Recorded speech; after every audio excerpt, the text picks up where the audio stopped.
Welcome to Strictly Facts, a guide to Caribbean history and culture, hosted by me, Alexandria Miller.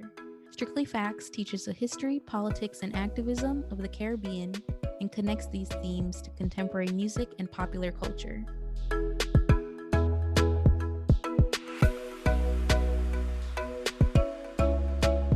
Welcome, people. I'm Alexandria Miller, and thank you so much for tuning into another episode of Strictly Facts, a guide to Caribbean history and culture. Here on the show, not too long ago, we had a really interesting episode about Caribbean trade and development, and that also led me to thinking about Caribbean businesses.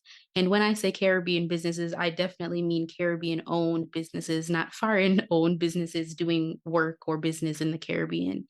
And so immediately as I'm, thinking through these thoughts, one definitively came to mind, and that is GraceKennedy Limited, what some might be more familiar with in terms of Grace Foods, thinking of bully beef or the pepper sauce, etc. But there is so much more to GraceKennedy Limited than that. And here today to talk about this major conglomerate and its influence in the Caribbean, Central America, and of course, the Caribbean diaspora as well for over 100 years is Fred Kennedy, whose grandfather put the Kennedy in GraceKennedy Limited, here with us today to share a little bit, not only about the company, but about his new book, Firstborn, The Life of Louis Fred Kennedy, a really moving family portrait, in my opinion, of his father's legacy and influence in GraceKennedy. So thank you so much for joining us, Fred. Please let Strictly Facts know a little bit about you and, what led you to writing Firstborn. Okay, thank you very much. I'm glad to be here and part of the Strictly Facts podcast. I'm born in Kingston, Jamaica. My father's line is the Jamaican side of me. His father was a Jamaican, and so was his grandfather. His grandfather was born actually the year after emancipation, and we are told that he was the son of an Irish overseer at an estate in Trelawney, and his mother was a woman of African descent. Whether she was a slave on the estate or a free person of color, we're not sure. But that's my father's line. On the other side, 3/4 of the other side of my family is all Spanish, from Dominican Republic and Cuba. And so I share that culture with the people of the Iberian Peninsula, I guess. So I grew up in Jamaica. I went to St. George's College. And I sort of took full circle on that, because after I had finished all my studies, graduate studies, and migrated and everything, I came back and I was offered the principal's job at St. George's College. So it was like a full circle for me. And it was a tremendous sort of the height of my career.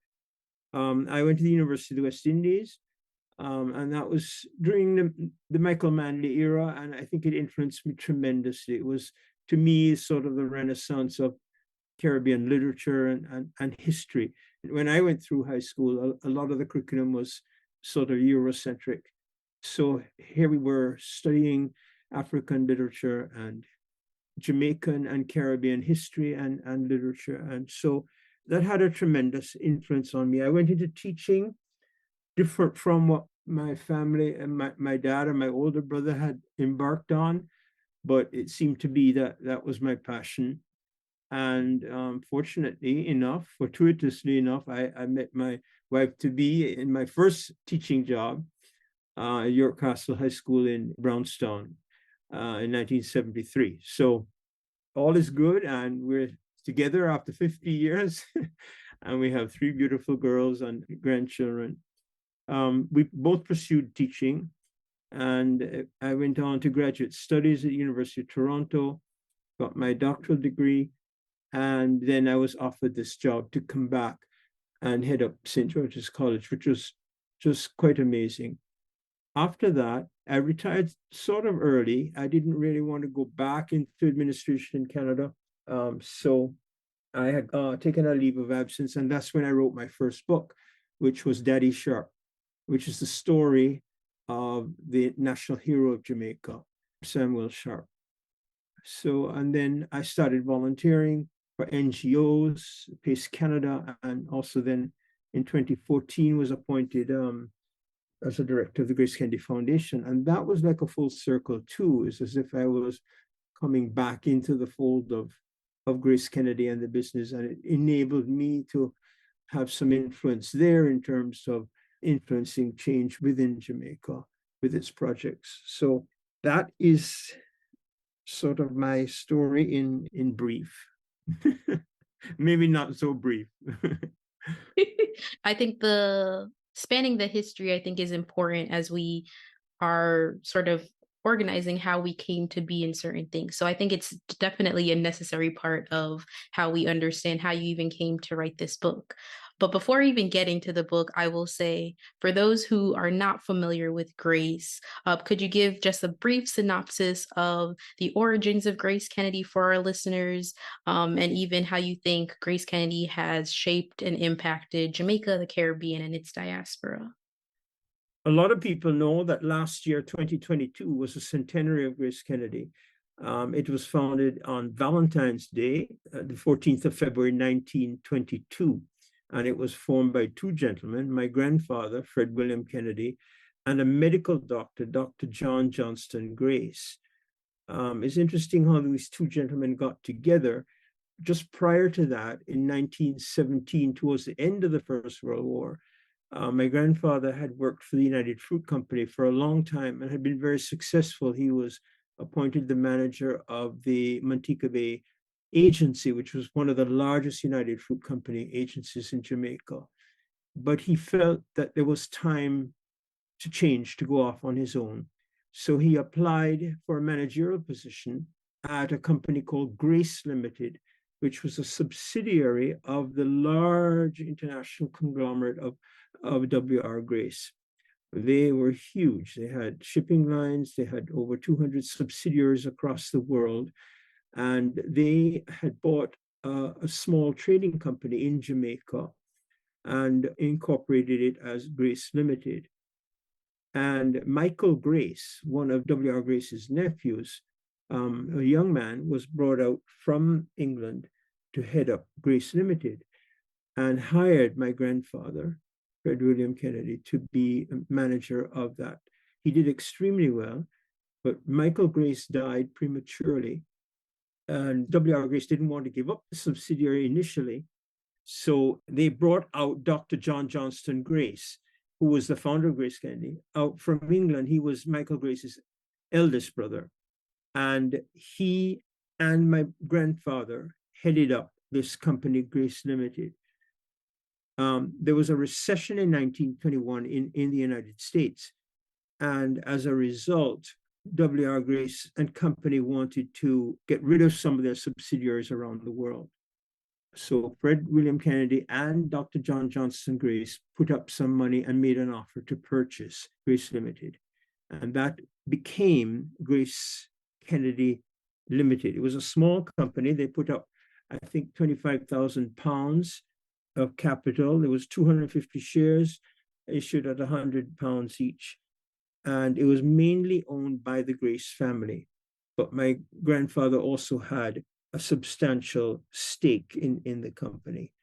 So that was the start. I mean, it's quite a story, really, because, you know, over the years, it has grown to become a major, as you know, global consumer group. Thousands of shareholders, a revenue of over 800 million US dollars, and with larger projections for 2030. You asked about how it shaped and impacted Jamaica, the Caribbean, and the diaspora. I just want to just refer quickly, if I can, to a part from the 60th anniversary of Grace Kennedy. The Prime Minister at that time was the Honorable Edward Seaga, and Michael Manley was in opposition. And the things they said about Grace, I think, sort of typify the kind of company it is known for.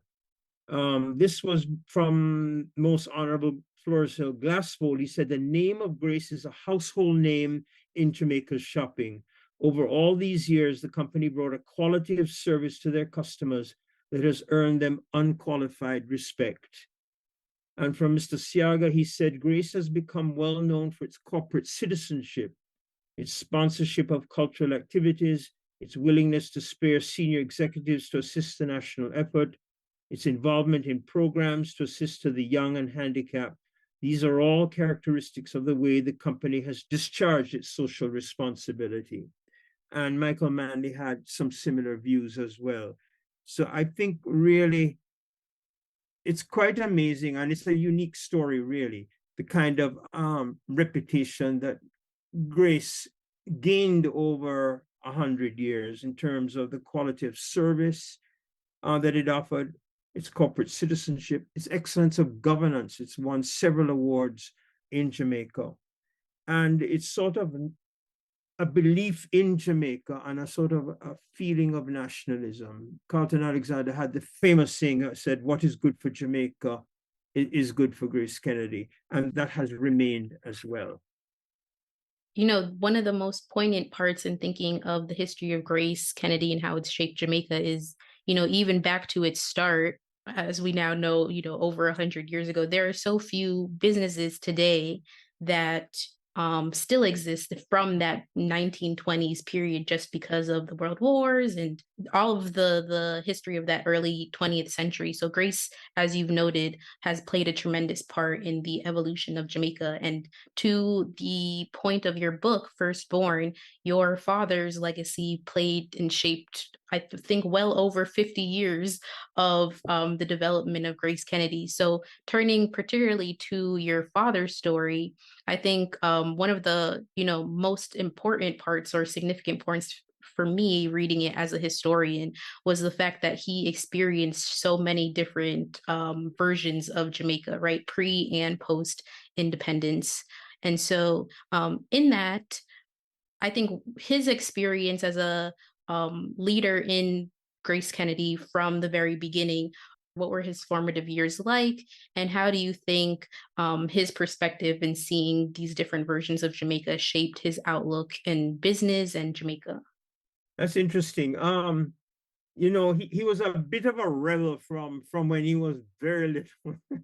He grew up in a Victorian style sort of family atmosphere. His mother was extremely strict and very formal. His father was actually much more informal kind of a person.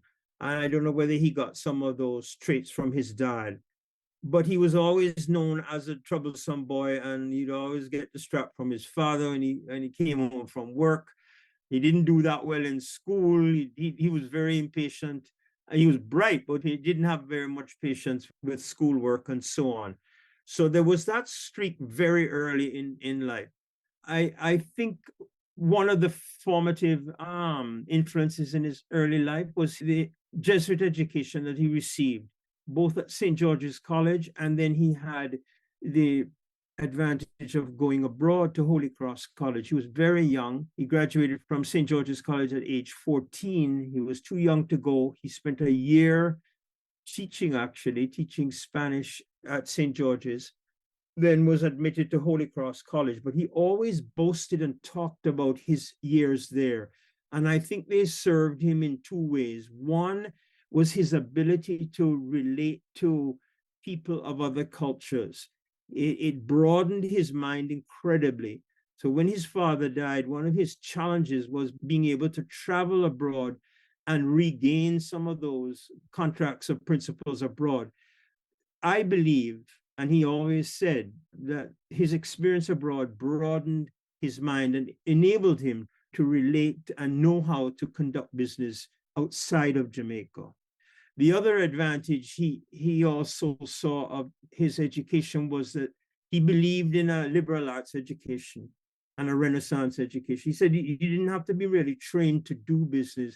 You really have to be trained how to think and how to appreciate literature. And he was brilliant, actually. He did his orals in Latin and Greek and studied philosophy and theology. All of these things he believed broadened his mind. And I believe the whole ethics of the Jesuit order in terms of social justice and the belief in liberalism, all of those things, I think, formed a whole orientation that he had, not only towards Jamaica, but also towards the operation of Grace Kennedy. I mean, he was known from very early on before anyone, I think, instituted some of the benefits for employees in Jamaica. And that included medical insurance, free medical insurance, superannuation funds.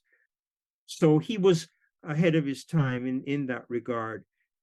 Also, I noticed too, by doing the research, that he had a very sort of anti-colonial bent. He fought against what he thought was corruption within the British government during the early years. And he also detested any kind of state control, that would confine private business and restrain its operations. And that was noticed very early on during the war. And he spoke out. He wrote letters to the editor of the Gleaner. If you look back on the Gleaner, it was huge numbers of press releases from Louis Fred Kennedy. And he will also use the Chamber of Commerce as a voice as well to speak out in terms of criticizing what he saw were the faults of the British colonial government. I think his early exposure abroad and the orientation that he received in his early education certainly shaped the kind of person he became. I think religion also plays a huge part in terms of the kinds of family values that he inculcated in the running of the business, the family values. And that became an earmark, I think, of Grace Kennedy over the period of the 100 years. He became a progressive defender of labor, and we can talk about that, but he certainly worked with Bustamante and Norman Manley in terms of normalizing labor conditions on the wharves, because things were chaotic when he first started out. So writing the book made me understand more the kind of man he was and the shape that he brought to the company, and also his views on politics in Jamaica. Thank you so much. I think that story of just understanding the context of where your father came up into leadership is definitely noted. But I think to take us a step backwards with this in mind, so your father, Louis Fred Kennedy, rose to ranks alongside James Moss Solomon after co-founder, your grandfather passed away. So as you contextualized for us this history of some of your dad's anti-colonial perspectives, before even getting there, what was Grace Kennedy like at the onset of his leadership, and how did that impact the company's growth? You mentioned James Moss Solomon. He was a friend of my grandfather's, older than my dad. He was about 14 or 15 years older, and proved to be an amazing mentor for my dad, because he had more work experience. My dad was very young. He was only 21 when he became co-manager of Grace Kennedy along with James Moss Solomon. And it was that fateful night of March the 4th when his dad died prematurely. He was only in his early 50s. That my dad was thrust into this position of, and that's why it's, in many ways, the book is called Firstborn, because he was the first of 5 siblings. There were 6 of them in all. And thrust upon him was this responsibility to be the breadwinner of the family, and also the manager of Grace Kennedy, a co-manager of Grace Kennedy. They were tumultuous years in the 1930s. I made mention to the 1938 riots. He was young and inexperienced. I mean, Bustamante was he shut down the wharves, really, and Grace Kennedy, being a major merchants and shipping agents, of course, were affected by all of this. So he was torn as to how to handle the labor problems, and he sided actually more with Norman Manley in terms of setting up some kinds of negotiations, labor negotiations. And it was out of those that were formed some of the first unions. And he became a really strong advocate of trade unionism because he understood what he termed the starvation wages of those times. I think the workers were earning like 9 pence a day, and it was all haphazard. None of their rights were being protected. There were no unions on the wharves.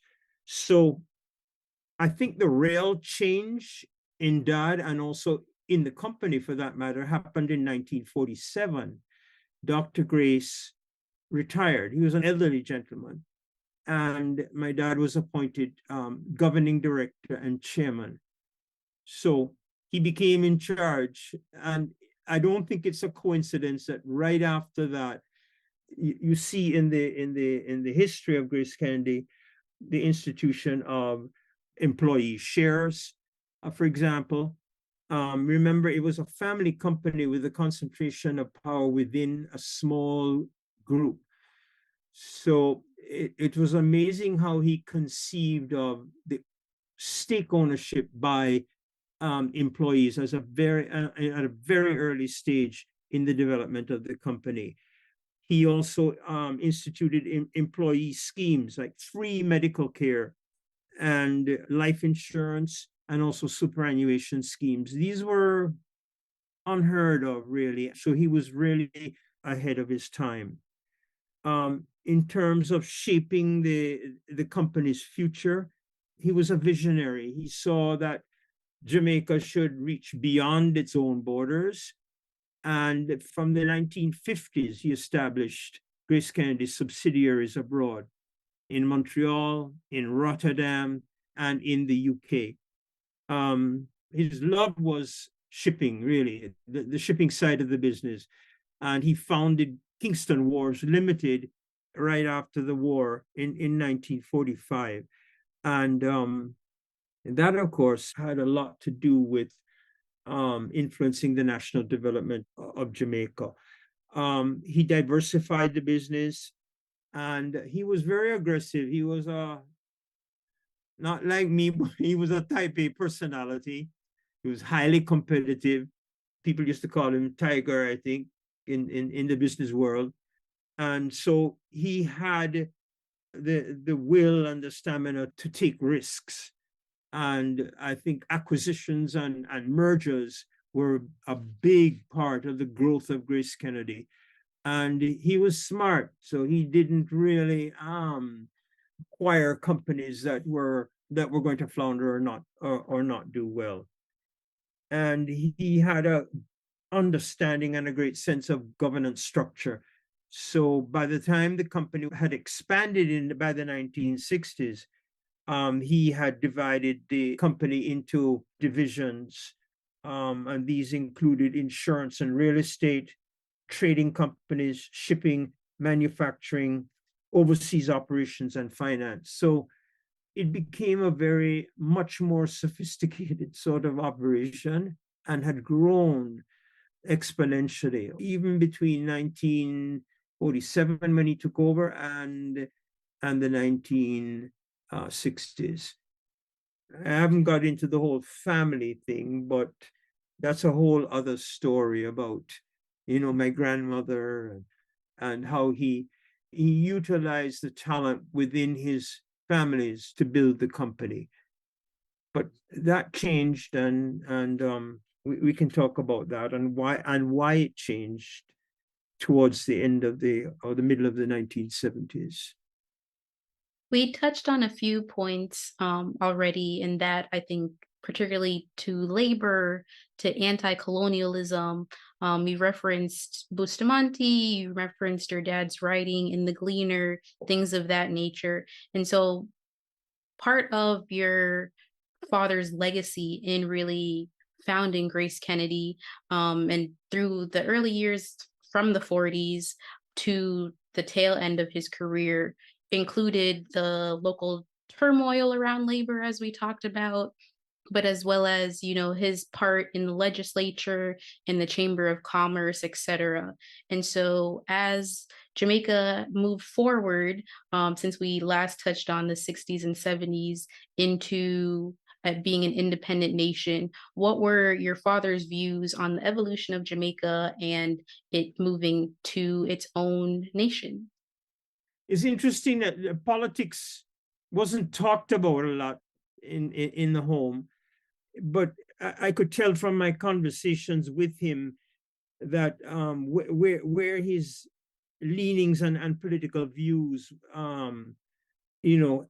were. He was obviously, I talked about, he was a defender of labor and became an advocate of trade unionism because he understood that people's rights should be protected. But at the same time, he respected the great intellect and socialist views of Norman Manley. He thought he was the greatest criminal lawyer that he had ever known. But at the same time, in addition to that, he believed deep down that there was danger in unbridled capitalism. And that is why he understood that there was need for the government to intervene when necessary to protect programs and to protect individuals. But I think what happened, and that is why I think he defended the whole idea of Jamaica becoming an independent nation. He worked with both parties. He even became part of even though it was on the side of the elite, but he helped to form the Jamaica Democratic Party, whose platform really was similar to those of the PNP and JLP. That they were calling, he believed in adult suffrage and the franchise of individuals to vote.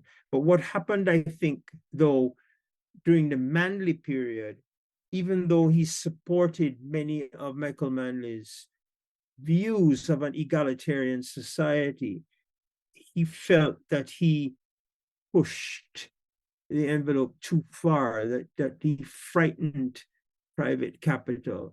And he always said that private capital is a funny animal. It gets scared very easily. And that is what happened.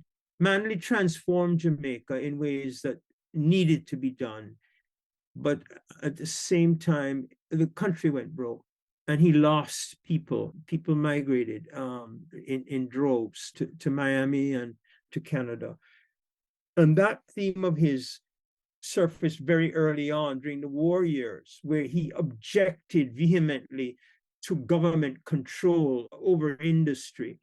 And so when Michael Manley started preaching public ownership of banks and insurance and eventually food companies, and it was all an education to me, but actual negotiations took place to actually acquire the large food companies, including GraceKennedy.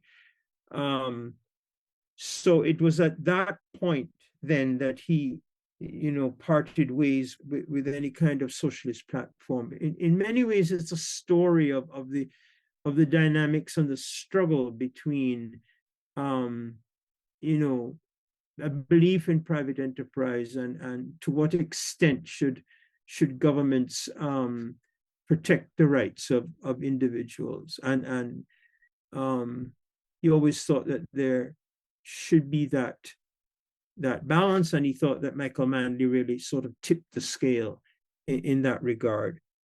So just very brief, but there was a quote that really stood out for me in terms of defining the kind of person he was. And this was by a young man then. He's not so young now, but his name was Errol Donovan Anderson, and he became secretary of the company. And very, very young. And my dad believed in young management and promotion of young management. And Donovan had this to say about him. He said he loved people. And when he graduated from university, he told me he could have gotten a job up there with any one of America's top companies, but he wanted to come back to Jamaica. He wanted to employ 1,000 individuals. Well, it ended up being more than that. That was the goal he wanted to achieve before he died. And he told me that the people who worked for him, especially in the warehouse, they were important to him, more important to him than the bags of flour that they moved around. And that is why he brought into the company free medical care, for it was completely free for employees of GraceKennedy and Kingston Wharves, and group life insurance. And that is why he brought in employee shares. When Michael Manley came into power, he laughed and he said to me, "Young Anderson," ha ha ha, he said to me, "it's not Michael Manley, young Anderson. I am the original socialist, not Michael Manley." So, it wasn't that he was a rapacious capitalist in any way. He had this balance and understanding of both ends of the spectrum.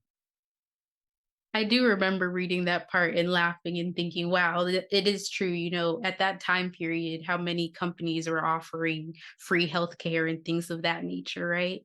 We don't want to give away too much of the book, of course, because we want people to read it. But I think as I was reading and, understanding your father's vision for the company. And as you said, he was definitely a visionary for his time. One of the things that he also wanted to do was see GraceKennedy become a public company, which it eventually did. And so, how do you think he would feel about the company's growth in the 40 plus years since his passing? I think he would be amazed and he would be happy. And I was thinking about that question that you just asked. And you mentioned about publicly listed. In the early 1970s, he set a timetable for the company to go public by 1976. It didn't happen in 1976 because Michael Manley was reelected and he asked the board to put a hold on it. Not that he didn't want it to go public, but to put a hold on it because things were too, tumultuous. Things were uncertain, and the future, even of private enterprise, was uncertain in Jamaica. They didn't know which way Jamaica was going to turn, so things were put on hold. But he made a major change, though, in 1975 and 1976, where he changed the constitution of the company and abolished preference shares, which gave the privilege of veto powers to the one who held the majority shares on the board. And he asked as well that the company be prepared to go public.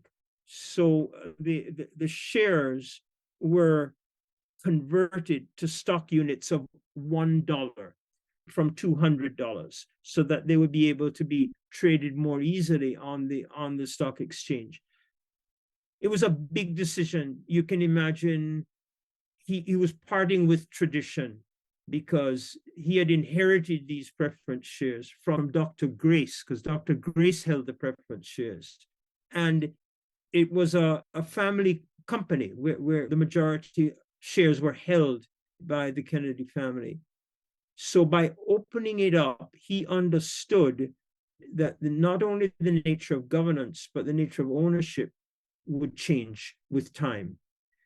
And I don't know if you recall, but at the end of the book, Douglas Arain mentioned in one of his interviews that so many CEOs of private companies are unable to make that sort of transition, that they would rather hang on to, power and hang on to, but he opened it up.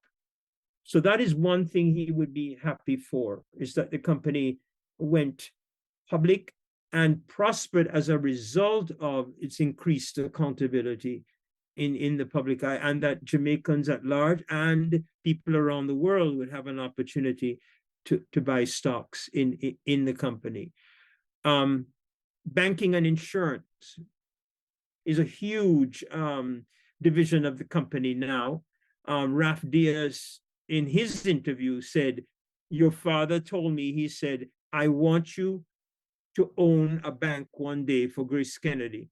So I'm sure he's smiling up there in heaven now with First Global Bank and the growth of the financial division in GraceKennedy. The whole orientation to the overseas offices, he'd started those in the 1950s. Mr. Webby, this group CEO of GraceKennedy, you know, it's a huge priority of the company. That I think the projection for the 2030 vision is that 60% of the profits of GraceKennedy will be earned outside of Jamaica. They've acquired large food companies in the United States and the UK. His emphasis on local production and export, that is another of GraceKennedy's emphases now. And most of all, and probably most important of all, is the continuance of, even though it is public, a feeling that, or a sense that family values still permeate and persist in the operations of GraceKennedy. Because we gave that lecture in October of last year, the GraceKennedy Foundation lecture, in terms of understanding why or how did GraceKennedy survive and prosper over a period of 100 years. And family values and tradition have a lot to do with that longevity and the integrity that has become a hallmark of the company. It is almost inviolate, really, the reputation that Grace has within Jamaica and around the world.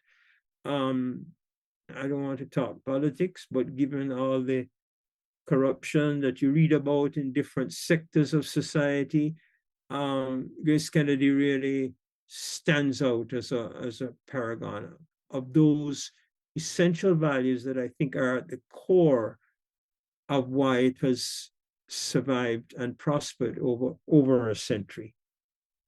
You know, this was a really poignant thought that I had just as reading the book, your father's biography. It is, of course, his biography, but it's also a story by way of you as his son. And so, what was it like for you growing up, not only as the grandson of one of the original GraceKennedy co-founders, but also as the son of the chairman who transformed this company, as we've talked about, in the 20th century? And, you know, if at all, what were some of the distinguishing aspects between how you grew up noticing him as a business leader and then him as a father? It's interesting. And, you know, because I worked a few summers and so on with GraceKennedy, but I did not follow a business career. And in some ways, being an outsider, I was able, in some ways, better to do the research and write about him, because I was able to have that perspective of not an outsider, but somebody that knew him in both spheres of his life. There was definitely a business persona and a family persona. In the business persona, I talked about him before, being a type A personality, very exacting and aggressive, and made no nonsense. There are stories in there about how strict he was in terms of expecting results and so on. So he had that he was almost gruff in many ways. I'm sort of at the bottom of the family. My older siblings sort of got a taste of that side of him. But by the time I came around and my youngest sister came around, he was quintessentially human in that sense. When he was sad, he cried. When things were funny, he laughed like heck. He was very down to earth. He loved getting his hands dirty. He loved farming. He loved fishing. As a father, he shared a lot of those things with me. I was very privileged to have been able to be his friend in that regard. And he was like, not only did I participate in a lot of his hobbies, but I also was able to confide in him and saw him as a personal mentor as well. But some of those things did spill over into the business life too. I mean, many people told me when I was interviewing them that they were able to talk to my dad. These were business people. About their personal affairs, and they confided in him. He never broke those confidences, and maybe people understood that, that he had the integrity not to gossip and not to talk about what people said to him. So people did go to him. So there was that family side to him. And he always said that business is like a family.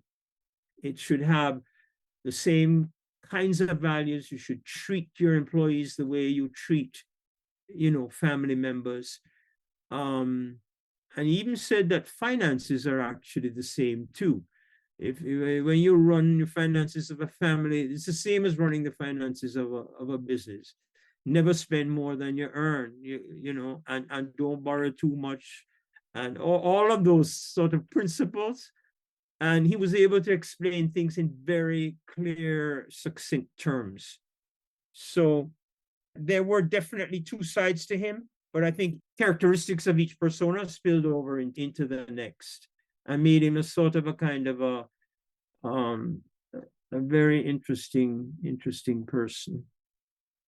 Now, my listeners for Strictly Facts know that I usually ask a final question in terms of thinking of history in different types of popular culture. But I think Firstborn really cleverly does that, right? It contextualizes and historicizes your father, of course, but also it does that as an offshoot in terms of GraceKennedy as well as of Jamaica and just what was going on in the Caribbean in general. And so as a final question, instead, a little bit of a turn away from my usual, what really inspired you to write Firstborn at this time in your life? Just thinking of your father's legacy and what it was like to write a biography. More than my other books, I really knew why I was writing this. The other books are historical fiction, like the life of Sam Sharpe and the life of Huareo, who was one of our ancestral heroes, a Taino cacique. Those came out of a desire to write historical fiction and to sort of do a deep search in terms of trying to find out who we are as a people, as Jamaicans. Interestingly enough, they are about heroes and about people who do good for others and who effect change. In some ways, Firstborn is sort of about a hero in a sense, a contemporary one. And I didn't think of it at the time, but when I look back, he had the same similar heroic qualities to other persona people that I have studied in history. He had the fortitude and the courage to make actions that he believed in. He was motivated by a sense of honesty and integrity. And those are two, but also coupled with a deep sense of humility, where he wasn't doing things for his own aggrandizement. He was doing it to promote and help others. So the real reason motivation behind it, and I rushed to do it because I only started in 2018, was to get it published in time for the centenary of GraceKennedy. So I wanted to celebrate this man's life and legacy as part of the recognition of GraceKennedy having reached 100 years. So that was my sort of main motivation.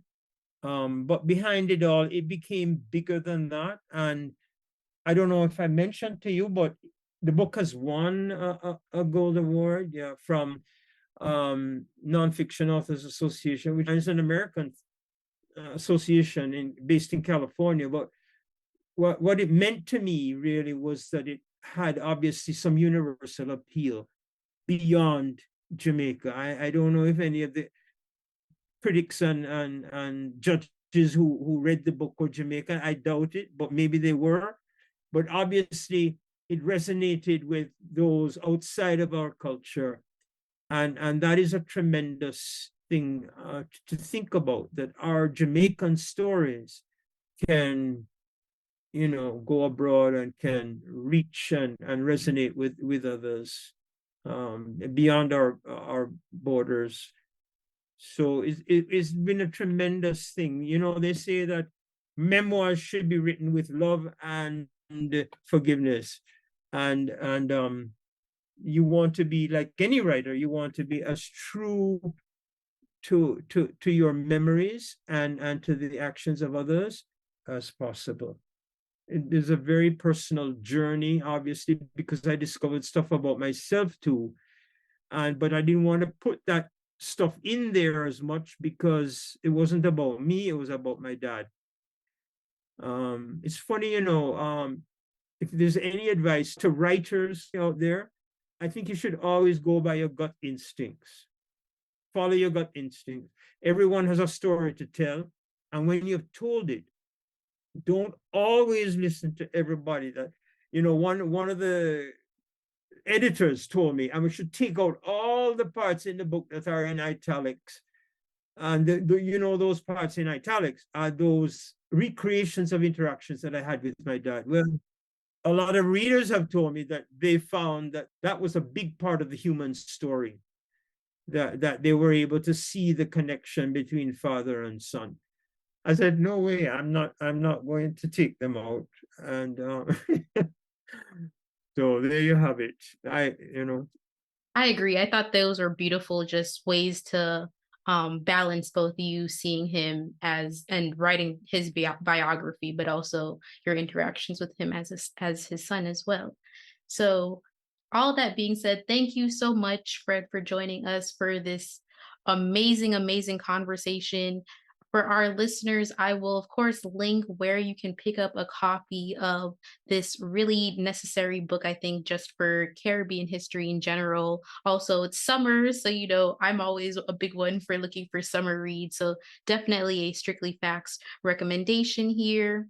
If you're looking for books on Caribbean business, family, post-colonial history, there are so many things, but be sure to definitely check out Firstborn, The Life of Louis Fred Kennedy. As Mr. Fred Kennedy said, winner of the Gold Award for the Nonfiction Book Award Association. And so, Fred, again, thank you so much for joining us for this episode of Strictly Facts. And be sure, as always, to my Strictly Facts family, thank you for listening. Don't forget to rate, share with your friends, leave a review, all the things that support us continuing to bring our stories and history to life in this podcast way. Till next time, everyone, little more.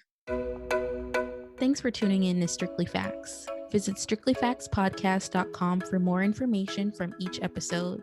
Follow us at Strictly Facts Pod on Instagram and Facebook, and at Strictly Facts PD on Twitter.